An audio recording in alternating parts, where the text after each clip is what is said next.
Thanks for listening to the Media People Podcast, lively and insightful chats with the people who power the media industry. I'm your host, Victor Genova.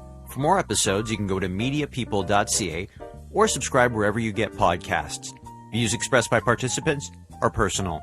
Joel Dembe, Paralympian and former number one ranked Canadian wheelchair tennis player, returns to the show.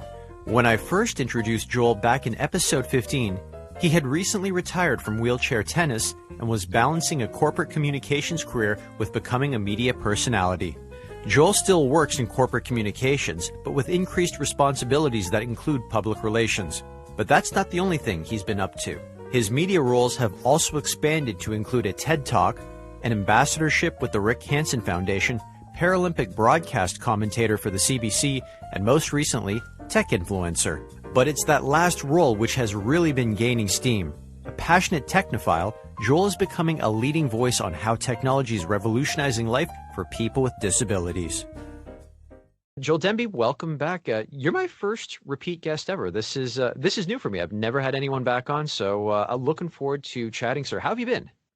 I've been doing great, with all things considered, given where we are in the pandemic. Although I think we're a little bit more on the back end of it, at least I hope.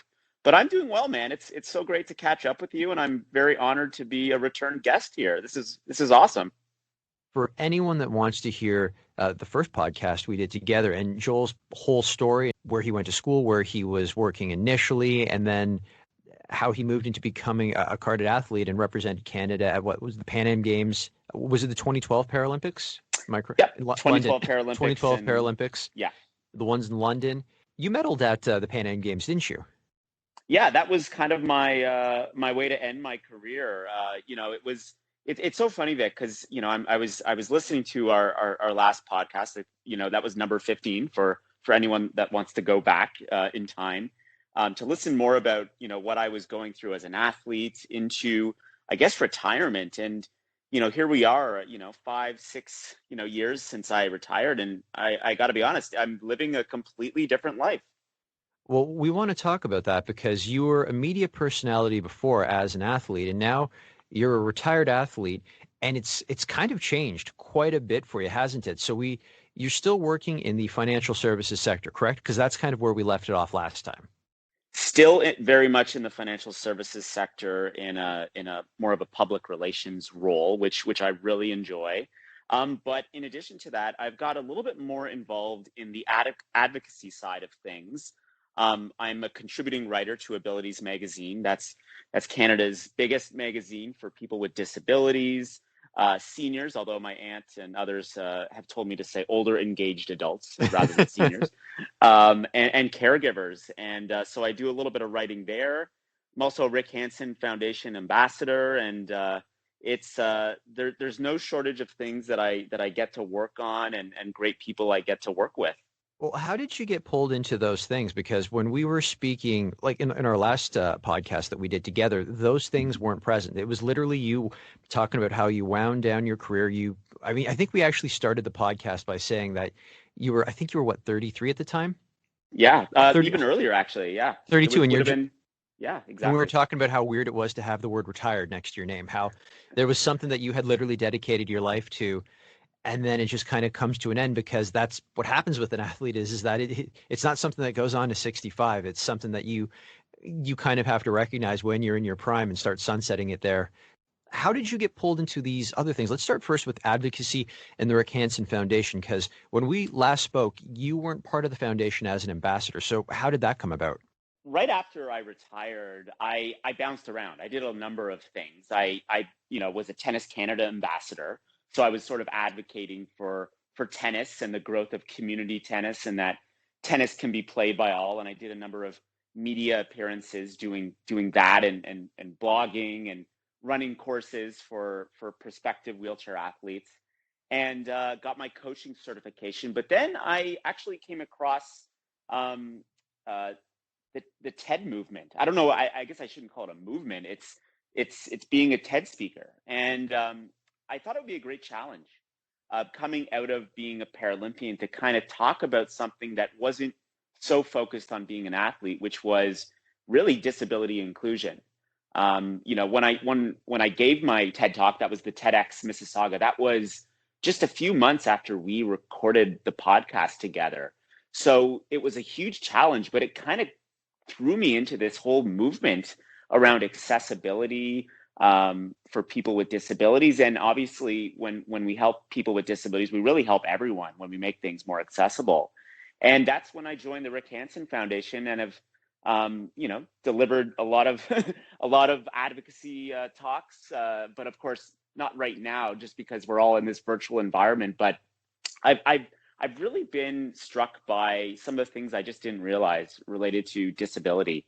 For example, most people don't really understand what accessibility or what is an invisible disability, and that most disabilities are hidden. And so I got caught up in this movement and met new people, and in a way, it's led to my own personal growth as well. And it's something that is so nice when you have a chance to give back as well. Let's talk first about that TED Talk. I mean, TED Talks are a global phenomenon. I mean, they're national, they're international, and they're local. And you mentioned you did a TED Talk at TED Mississauga. So how did you go about doing it? Like, did you approach them about it? The idea that you had for it, did you have to work on it much? Or was that, was your kind of the topic you covered, was it lingering at the front or the back of your mind for a very long time? And you just kind of put the pieces together and said, okay, now I've got an opportunity to organize my thoughts and really get it out there to the masses. Believe it or not, it was my Aunt Elaine, that encouraged me to do the TED Talk, because Is Aunt Elaine also the same one asking you to not call them old people? That might, or is it seniors? That might be among the people that have asked me not to use the word seniors anymore. Seniors, it. Sorry, I'm messing it up by calling it seniors, old people. Yes. But my aunt, actually, she's an author, chiropractor. She has done motivational speaking basically since the early 90s. And she did her TED Talk, and she encouraged me to apply to a local one. And at the time, I was actually living in Mississauga. So she kind of pushed me to apply. And then, of course, I didn't have a topic, Vic. Like, that was you apply, you meet the organizers, you pitch them an idea, and then you go through this course. And what's so different about delivering a TED Talk, and this was actually for my own benefit as a communicator and someone who's, sometimes, delivering public speaking events and maybe is on a TV show or this podcast, is the TED Talk is rehearsed, meaning you memorize what you're saying. And at least that was, reading literally the guide for TED, is what you say has to be teachable. It has to be efficient. You're not rambling. It's very much, something you memorize. So it's almost like it's like you're an actor in so many ways. So it was an insane personal challenge for me to memorize 13 minutes, or, it might've even been longer than that, content. And, but I realized at the time, because I just joined the Rick Hansen Foundation, and, the idea of symbols and the idea of how we view people with disabilities simply needs to change, and definitely change even in our backyard right here in Canada. When you went to audition for TED, then, like, I just want to hang on that point for a little bit. You didn't have your idea. You didn't even have it fleshed out, I would say. You just kind of had like a top line idea. So you didn't go in and deliver the speech from the top. I kind of knew where I was going to go. And I'll take you back to the moment I kind of thought about it. Quite frankly, Vic, in the media, how we view disability, how it's portrayed. I mean, you don't need to look very far, is that when it is covered, when disability is covered in the news, it's because of tragedy. You and I both remember the Humboldt Broncos bus accident, and the narrative. And don't get me wrong, one of the most tragic moments in Canadian hockey history, and just kind of brought us all together. But what I was seeing was where the media is focusing on victims. And sure, there's the outliers that show that the pivots and how you can improve, but it was the same story. I've seen that story so many times. I think that's when a lot of my other friends and colleagues and people that I work with that have disabilities, we're not your inspiration.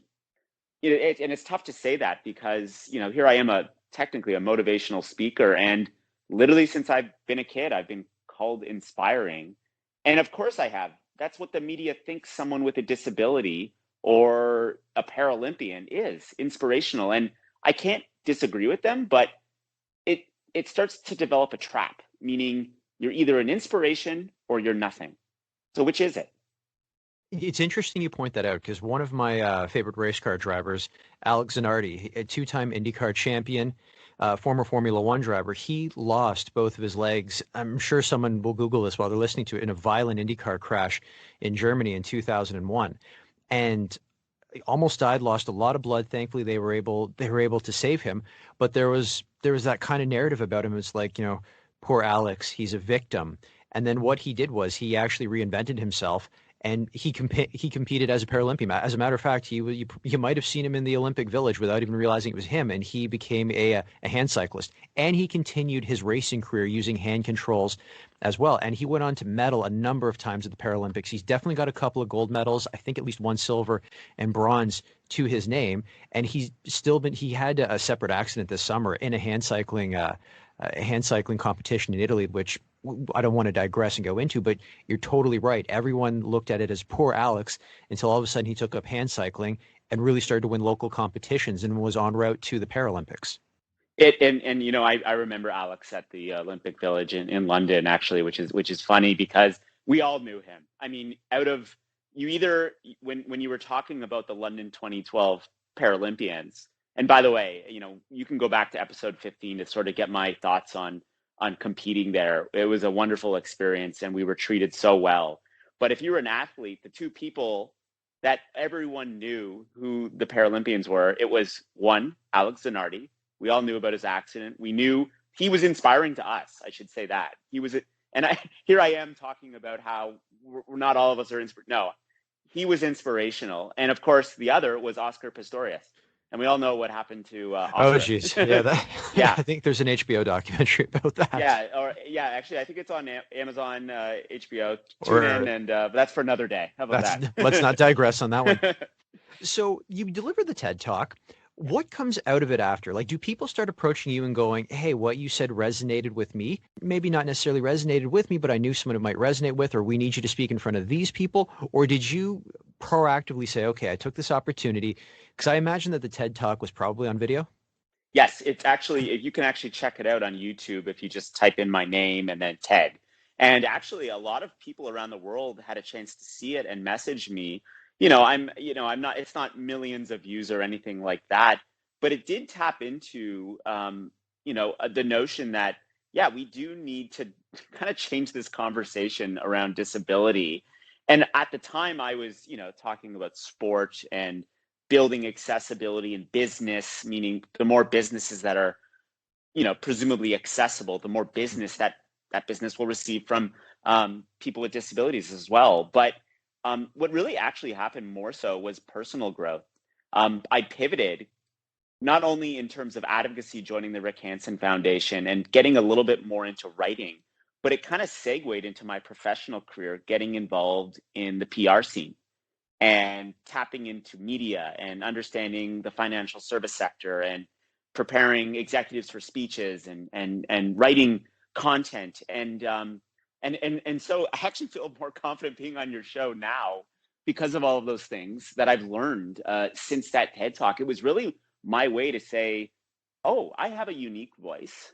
Why don't I lean into it? And not everyone has the confidence to do this. It's not easy, but public speaking now has become such a natural thing. And I think the more you do it, and after doing the TED Talk, I never got nervous again in front of an audience, but it did connect me to a global community of advocacy around people with disabilities.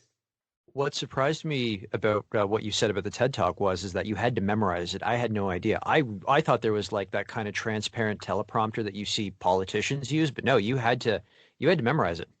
If you know me, that's really difficult. I remember our days at Brockvik, and the idea of memorizing. I turned everything into an acronym to memorize it. Yeah, I would do that too. And we both did. But at a TED Talk is, you're not only saying, you're writing it. So you're writing a story. You're writing a story in a way that draws the audience in. And then, you have to obviously memorize all these lines, but I was so worried about making a mistake or forgetting my lines. I'm so used to honestly just having some key messages, notes when I go on a stage, or in front of an audience, and that's not what I did with TED. And actually, it really, is an amazing. It really did help refine my presentation skills. Do you get a chance then to deliver that talk or a variation of that talk subsequently after the TED Talk? Here's the secret. I've never seen the TED Talk. Sorry, I lied. I've seen it once. I saw it the next day after I delivered it, and then I've never delivered that talk. I've delivered Really? variations of some of the things that I've said, but time's moved on, and I focused much of my speech on when I was an athlete and my experiences, and here I am now, someone with a disability, working in corporate Canada, which still has a long way to go to include people with disabilities. I mean, you only need to look at the unemployment rate here in Canada and United States as well. We're talking 40% unemployment rate for people who have a disability. It's pretty nuts, and it kind of goes back to the feeling in some ways that you have growing up as a kid, being the only kid in your school, and you can hear about it in the TED Talk, and I was always the only person in a wheelchair where I grew up, and now in so many ways I'm kind of back to that place again, except now I have a voice, and I know it's powerful, and I can use it, and I'm not afraid to use it. So that's kind of where things have come full circle, and I really have that TED Talk and that obviously everything I learned through sport to thank for that. Well, you definitely got the attention of a number of people. We're going to go into that in a second. The first one I wanted to ask you is, how did you get the attention of former CBC news anchor Peter Mansbridge? I started listening to Peter Mansbridge, actually more in his podcast than I ever did when we were at Brock, or I would tune in every so often to his show on the National, but we're talking about such a voice of authority, and he's always going to be mixed up in Canadiana when it comes to newscasters and whatnot, and loved his podcast. I actually really like his communication style, the art of the pause, how he pauses on a point he wants to make. Yes. Something that you and I, and most assuredly me, I have to learn how to do that and breathe. But I decided to write him on his show because every Friday Peter solicits listener questions, and what he asked his audience to do was to write him a letter on things we can do to make Canada even better. And one of the things that I thought about, because some of the great things that have happened in our country since our last podcast, is now there's a national accessibility law, actually created by Carla Qualtrough, a former Paralympian. So Paralympians aren't necessarily one-trick ponies. We can do all sorts of things, but the first accessibility law in our country that's going to hopefully provide so many more opportunities for us to get more involved in society.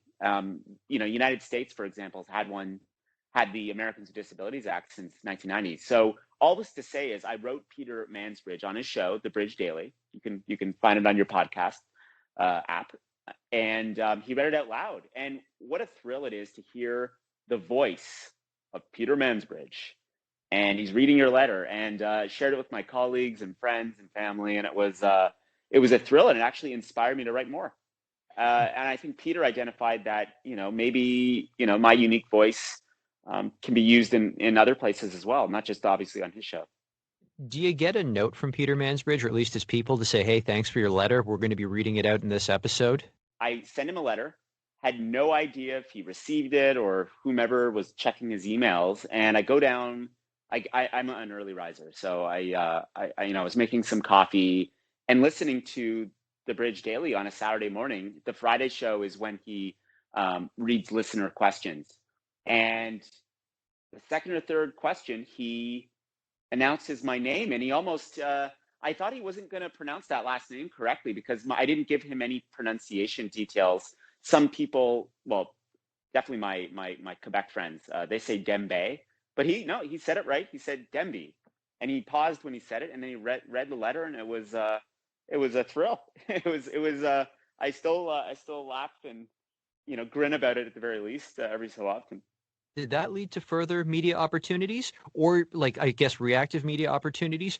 Or were you able to kind of use that bit with Peter Mansbridge and when you reached out to people for speaking opportunities and say, hey, you know what? Here's some of the work I've done. Here's my TED Talk video. By the way, here's the time that Peter Mansbridge featured my letter on his podcast. Were you able to leverage that into anything? I leverage it on my own. I had already, every so often, I actually would appear on AMI. So that's Accessible Media in Canada. It's a station that you can find on, I think on the big three here in Canada. You can find it, but it's actually programming for deaf or hard of hearing primarily. And they feature content from people with disabilities across Canada. And I've appeared on those shows a number of times, but also did quite a bit of CBC work. I covered, we didn't even get to this, but I covered the 2018 Paralympics for CBC Sports also after our last podcast.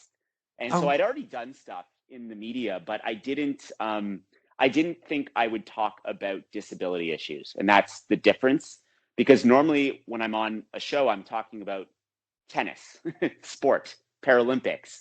Now I'm getting a little bit more involved in policy and technology and, how we build products for people with disabilities. And I started realizing I benefited almost my entire life on products that were more accessible, more inclusive. And by the way, that includes my tennis chair and the racket technology that allowed me to play the sport. Yes, you need ability, you need athletic ability, but you really need technology to go hand in hand with that. How much different was the chair you used for wheelchair tennis from the time you started playing to the time you retired? First of all, when I first started playing wheelchair tennis, I didn't have a specific chair for tennis. It was my everyday chair. And it's, ask any wheelchair athlete, you just can't play in your everyday wheelchair. It's built for comfort and the wheels aren't cambered. And what I mean by that is it's not sloped outward or angled outward. And, but the chairs got lighter. The tires got lighter. The racket technology and the athletic ability of the participants in the sport kept getting better and better and better.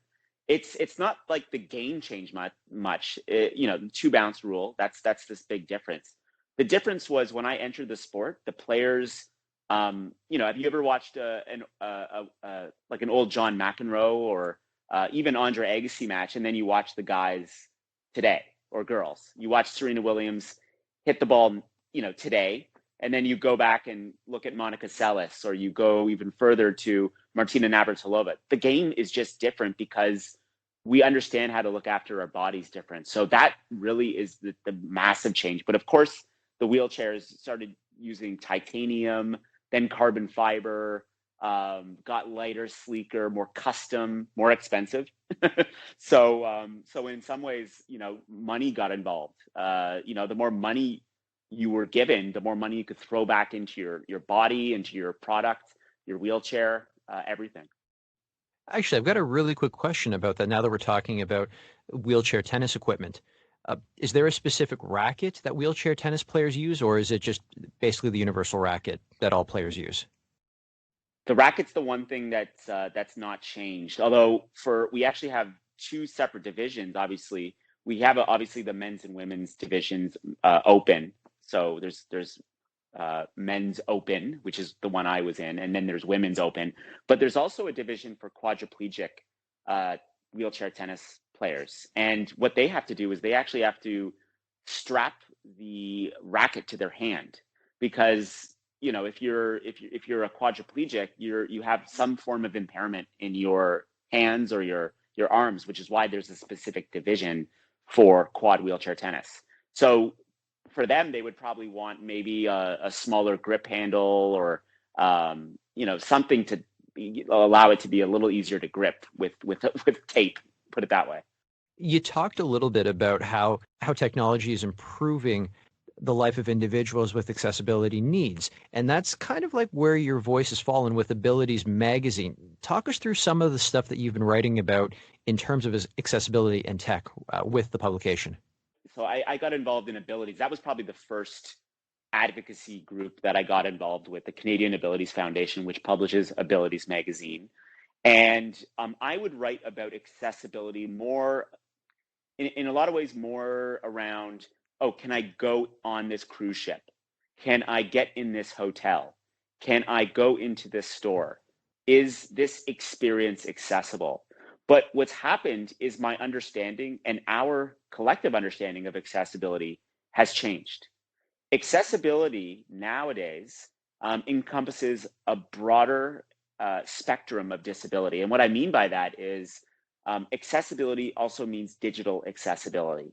Can I use this app? When we're chatting over Skype, is there closed captioning for someone who has a visual impairment? Is there some form of access that the app will require for someone with a disability? And if they can't access it, meaning there's no tool, there's no workaround, then it's not accessible, and it's most assuredly not usable for them. So I've learned through actually, just getting involved in this advocacy movement around disability inclusion here in Canada, but also learning from colleagues and friends about where accessibility is going. And it really started because of that TED Talk. I just learned so much more about accessibility.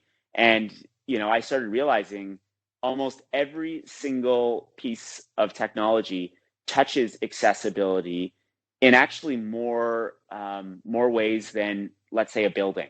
There's so many things and that you have to think about to make a product accessible digitally. And that led to, me learning about the Apple Watch and learning about other accessible products. And this year I went to the Consumer Electronics Show to cover it. And I talked with a number of great people and learned about all the great accessible technology on the way. So when we were talking a couple of weeks ago and we were setting up this episode, one thing you said that really resonated with me is that advancements for the accessibility community had to be more than just a ramp. It had to be more than just getting into a house or a hotel or anything like that. From your experiences at CES, or even your own experiences as a consumer, take us through some of the gadgets that are, improving your lifestyle and making it easier for you to work. Well, here's the interesting thing: is accessibility is a moving line. What was accessible in 1999 or 2002 might not be accessible today, and that's because technology has changed. The world has changed. We now understand neurodiversity a little bit better, that everyone's unique and everyone has in so many ways different abilities. But how do you build a product that touches as many of those people as possible? And what, when you look back to, the Peloton, I was kind of not upset, but I was like, why can't they build a Peloton for someone in a wheelchair, just using it like an ergometer, for example? And I actually reached out to the folks at Peloton because I wanted to explore that idea. But then a friend of mine actually started telling me about the Apple Watch. And here's the thing: the Apple Watch isn't new. It's been around for 4 years or so. But he told me about this thing that you could do on it, toggling the wheelchair mode. So I got an Apple Watch this past summer because, in all honesty, I was feeling lethargic. I wasn't moving nearly as much. I wasn't probably that much different from everyone else, but for me, not moving or not being motivated or being physically active was so against everything I've done throughout my life. And I got the Apple Watch, and I started getting hourly reminders to roll my wheelchair. And that started everything. I started getting back involved in doing more distance wheeling, setting up my garage. I have an old hand cycle. It's basically a bike for someone in a wheelchair that you operate with your arms. And I just put it on a standstill bike or a bike stand, and I can kind of just turn it into an ergometer and obviously tether it to my Apple Watch, track what I'm doing. But what I love about the Apple Watch is that I can actually compete against my able-bodied friends. A lot of my coworkers have Apple Watches, and we try to motivate each other. And it is kind of creepy sometimes when you can kind of see if someone's done a workout or not. So I think some people Some people like to mute me occasionally if I badger them about not working out, but that's okay. But what it really did was the product's not different really for me. It looks the same to everyone else, but it's tracking different data. It's tracking my pushes instead of steps. And that opened the door. I started realizing, wait a minute, okay, let's see, there's an Apple Watch. What else is there?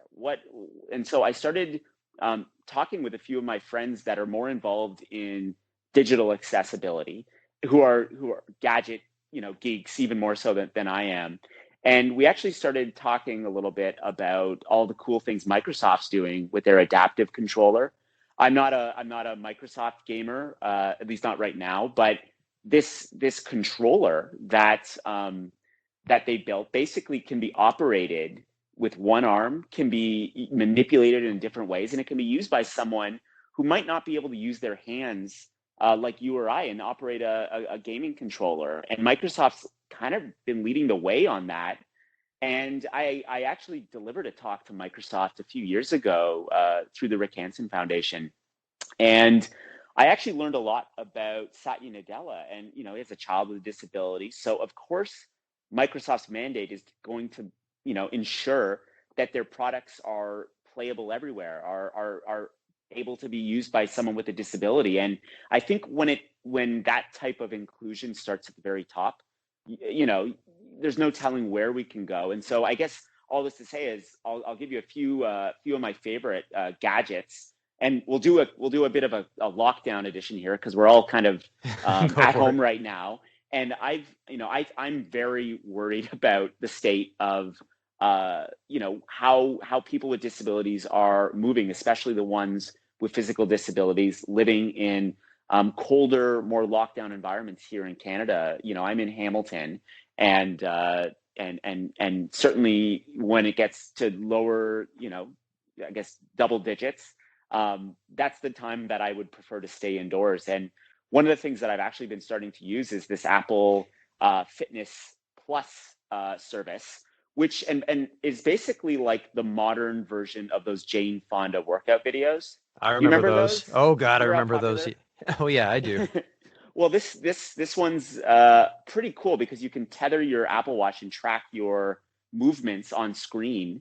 And whether you're just new to fitness or you're a veteran, you can actually get motivated and be in this virtual gym using these downloadable videos that are kind of used on either your Apple TV or your iPad and combined with the Apple Watch. It's really cool. The other thing I've been trying out is I got my hands on the Oculus Quest 2.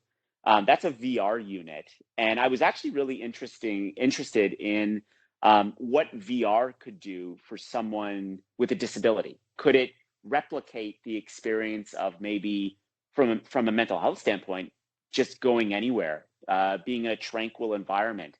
And most assuredly, you can do that. You can watch videos in forests in the North Pole, but you can also play really cool apps that get you moving while you're wearing the mask. Or sorry, not the mask, but you should wear a mask no matter what. But maybe not in your home when you're safe. But when you're wearing the Oculus Quest device, you can actually do live workouts using FitXR. You can play this really cool music game called Beat Saber.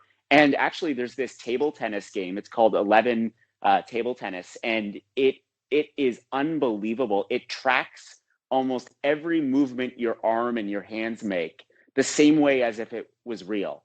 So it got me thinking, wait a minute, can VR replicate my experiences as a wheelchair tennis athlete?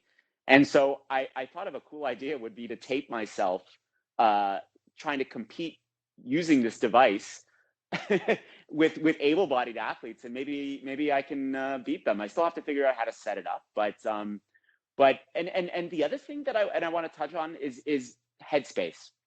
I was skeptical about Headspace because I've actually never done meditation, and Headspace is this meditation app that I don't even know how to describe it, but I know it's really helped me. The ability to breathe every morning, the ability to follow along these guided tours into, I guess, meditation. And so those are three ones that can be used by, quite honestly, everyone. Now, VR, I should say, isn't quite there for people with disabilities, but it's getting close. And, they're only probably an update or two away from it being pretty inclusive. You can either have it track your entire house, so you could literally be in VR in your entire home, or you can have a seated version. So I kind of mix between the two when I'm playing VR.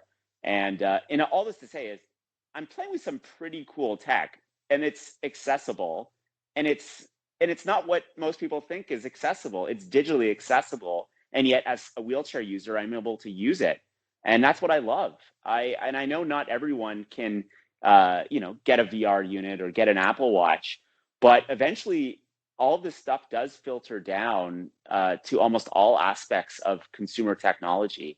And I think we're building a more inclusive future for people with disabilities, Beck. Well, one thing that you said to me when we were chatting a couple of weeks ago is you really appreciated working from home because it kind of changed the dynamic as to who you are with your work peers. Because correct me if I'm wrong, you said when you go into a meeting, you feel like people are looking at you like, okay, he's the guy in the wheelchair. But when you hop on, say, a Zoom call or a Skype call or a Teams call, you're just another guy on the monitor like everyone else. I joke to some of my friends, my colleagues, that I'm now a box.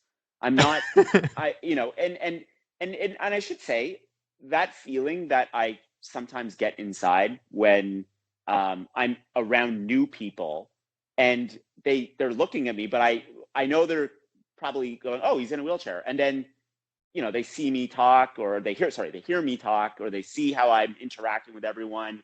The wheelchair goes away, but it's still the first thing they see. But now, of course, moving into this, WebEx and Zoom, Skype environment that we're all living right now, the wheelchair is not even seen. In fact, I'm in a comfy office chair in a room in my home, and I'm comfortable. I always had to juggle, I'm no different than a lot of other folks who have physical disabilities. It's a full-time job sometimes just to take care of yourself. What I mean by that is physiotherapy, appointments, all of these things to make sure that you're operating at your physically best. And when I was not working from home, I didn't have enough time to dedicate to doing those things. But now I do. And while I would say that I struggled, just moving in the earlier parts of the pandemic, I feel so much better now because I've prioritized my personal health and well-being, because I have that time back now, and I'm home, and I can quickly go down in my bike between meetings, and if I'm feeling stressed or feeling anxious, I can, hammer out a good workout and then feel great. And I can hopefully eventually go back to my regular rehabilitation appointments that were always so important to me as an athlete. And for some reason, I stopped prioritizing them when I retired. Okay, so is it safe to call you an accessibility tech influencer? Because it really looks like that's where you've kind of found yourself now. It's interesting because I actually, how you and I, got in touch. I wanted to learn a little bit more about influencer marketing. And I realized that, and then I looked at some of the influencers, here in North America, and I noticed that there weren't as many of those influencers that had a disability. And I think where we are right now is being unique is pretty cool. Having a unique voice and doing all these things is great. But Vic, there are a lot more people with disabilities than we think there are. I mean, in Canada, the United States, there are 3 million people that use either a wheelchair or scooter or some type of mobility device to get around. Who's the influencer to those folks? I mean, I would argue in Canada, our first two influencers, before the digital age that had a disability were Terry Fox and Rick Hansen. And so being a Rick Hansen ambassador, you're in essence an influencer. You're influencing companies, people, groups, schools, students, principals to develop more accessible programs, products, hiring programs, ways to give back. And I've realized that why can't we do that more digitally now? I do it in public. And so kind of leaning into that. So I've been writing a little bit more on my LinkedIn account. I'm still learning Instagram. I got to say, I still could use some help on my Instagram front. And, but no, I'm a little bit late to this whole influencer thing, probably maybe 10 years late. So, I want to see more influencers with disabilities.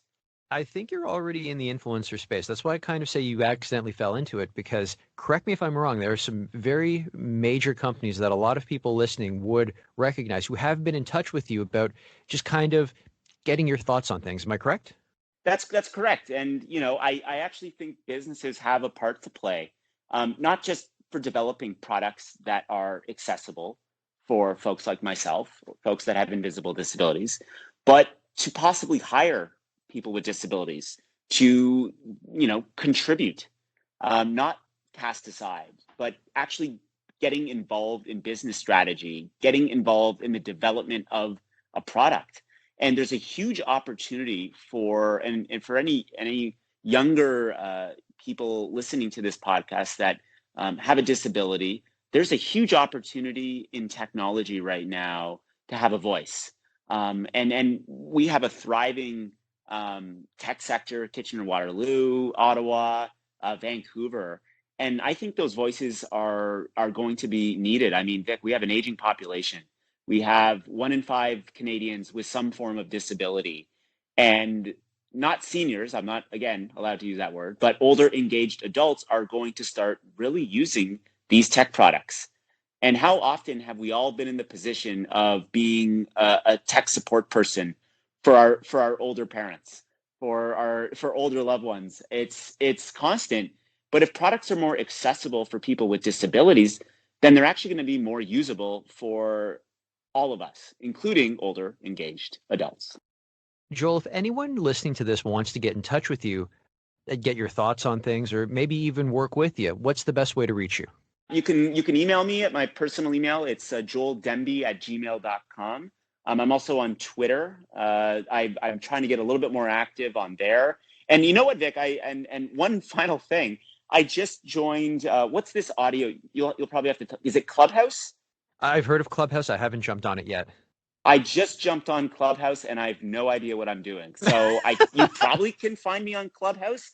I was inspired by Elon Musk, and I want to see what's up there too. But it sounds like Reddit, but like the audio version of Reddit, which is actually, Vic, really accessible in so many ways for folks who might not be able to click through all of those subreddits. And now maybe there's a way to make Clubhouse more accessible for people with visual disabilities. Well, you mentioned Twitter. You didn't give us your Twitter handle. You got to tell us that. Oh, sorry. It's at Joel Dembe. So all lowercase, JOELDEM, M as in Mary, BE. Joel, this has been fantastic. Thank you so much for your time. We are going to jump to rapid fire questions. This was something that I initiated with my guests, I'd say probably about 10 episodes ago. So going back to episode 15, we didn't get a chance to do that. So I'm very happy that we get to pick this up. So are you ready? I'm nervous. Don't be nervous at all. Okay, I'm ready. So the tennis win that you are most proud of? The final one, the 2015 bronze medal at the Pan Am Games, right in my backyard in Toronto. Your favorite movie? Why don't we say The Matrix? Because we've just talked about technology. Oh, nice answer. Okay. Wait, which one? The first, second, or third one? Or the Animatrix, or? There is only one Matrix film, as you know. There's not the second or third. We don't talk about those ones. Your favorite video game? The first one I ever played, Super Mario Brothers. Classic. If Hollywood were to make a movie based on your life story, who would you want to play you? My wife thinks Rami Malek would be the ideal Joel to play me in a film, or Daniel Radcliffe. I like who plays Spider-Man, the young Spider-Man. Tom Holland? Yes. Why don't we say him, the younger version when I was playing tennis? I want Tom Holland. You know what? I got to side with your wife, though. If you, Rami Malek, now that I think about it, yeah, I'd cast him tomorrow. Well, he better, he needs, I hope he can play tennis. Your favorite book? Ooh, good one. You know what? I'll do an older one here, To Kill a Mockingbird. I think back to that book all the time, especially lately for a number of reasons. But what a good book, and touching on how we kind of judge people, but not really get to know them sometimes. And there's so many other messages that are so relevant into today. And what a great film too that it turned into. But To Kill a Mockingbird. Your favorite song?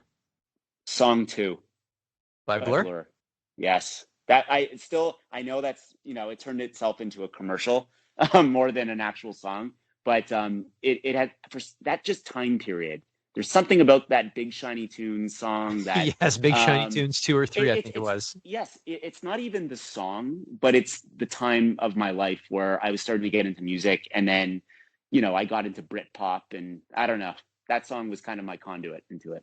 Okay, this isn't on the rapid fire list, but is there did you before a tournament or a match, would you put your headphones on and just kind of lose yourself to a song to get yourself hyped up for the match? I've heard a lot of athletes do that. I should have. Okay. I should have. I would be talking to people. I was distracted. I probably did all of the things you shouldn't, and yet somehow towards the latter part of my career, I developed sort of a quiet routine, meaning no music, no anything, just breathing. Best advice you have ever received? To be confident in myself, to not care about what other people think about me, or to just believe in myself, and to work hard. I know that's a lot there, but it all came from my dad, who passed away a few years ago, and I think about him all the time and miss him. And he gave me so much confidence and tools, and my mom was a huge part of that as well.